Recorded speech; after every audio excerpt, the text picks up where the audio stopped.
Hello, and welcome back to Gimbal's Tip of the Week. Today, we're talking about the return on investment in process improvement. One of the things we get asked all the time is, if I put the effort into process improvement, will it be worth my time?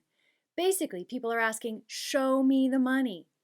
Asking a group of people who bill hundreds of dollars an hour to spend time on anything non-billable can be a challenge. So let's break it down a little. If you normally bill $300 an hour and you spend 10 hours on an improvement, you've notionally invested $3,000. You'd want to know that you had a return of at least that amount, right? And many of the improvements are going to reduce the amount of time you spend on a particular legal task. So wouldn't you be cannibalizing your billable hours and losing money in perpetuity? No. First, you're assuming that you would otherwise have billed for every minute of that 10 hours. We all know that's unlikely to be the case. In fact, most lawyers are only billing for about 2.5 hours of time a day.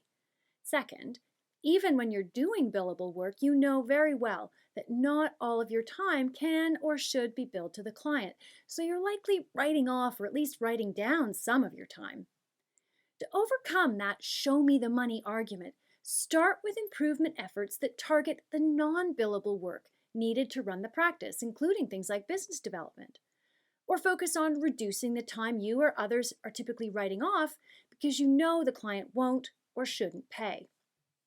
The time that you're no longer writing off or wasting on non-billable work is time you can dedicate to other important things like legal work, business development, or going home earlier, things that add value to your practice or your life. It's a way to generate higher revenues without spending any more time in the office, even your home office. Of course, all of this assumes that you're billing by the hour. If you bill any work by a flat fee, then the ROI of process improvement is very easy to see. All the time you save translates directly into higher margins for your work. It's why we often recommend that lawyers who bill by the hour look for discrete tasks or elements of their practice where they can switch some of the work, even if it's just a small piece of a larger matter, to higher margin flat fee work. With this in mind, I want to give you a few really simple examples of returns our clients have seen. A 1-hour mapping and redesign session eliminated a 90-day billing delay with a simple process change. It required no effort from the lawyer and minimal effort from her paralegal, and it significantly reduced the time it was taking them to collect receivables. Another one is that on the first day of a 3-day process mapping and redesign project, a paralegal identified a 45-minute task that could be eliminated by developing one template. It took her less than an hour to develop that template and a few minutes of lawyer time to get it approved. With her investment of just a few hours, she eliminated a 45-minute task for herself and a team of other paralegals forever in a flat fee process the firm conducted hundreds of times a year.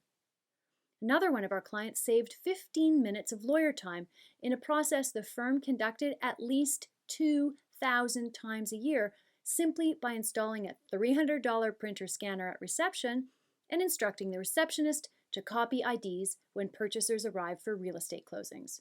That's at least 500 hours of time that the firm's lawyers could put to better use. Not only did the firm increase its margins on this flat fee work, it could reinvest those 500 hours in higher value revenue generating activities. Our clients could demonstrate their return in each of these examples because they'd taken the time first to measure their current state. They could see the difference in what they were spending before and after the improvement, and you can do the same. Ask yourself questions like, how long does your process take you now? How many times do you do it? How many people are involved? How many steps are involved in the process? What's the current margin? Measure, measure, measure. And when you're finished your improvement, measure again. Is your process faster? Can you do more in less time or with fewer people? Have you eliminated a waste or a frustration that was dragging you and the team down? If you can answer yes to even one of these, then you're better off. That's it for today. Don't forget to join me for today's virtual coffeehouse webinar. There's a link to register in the notes. See you later.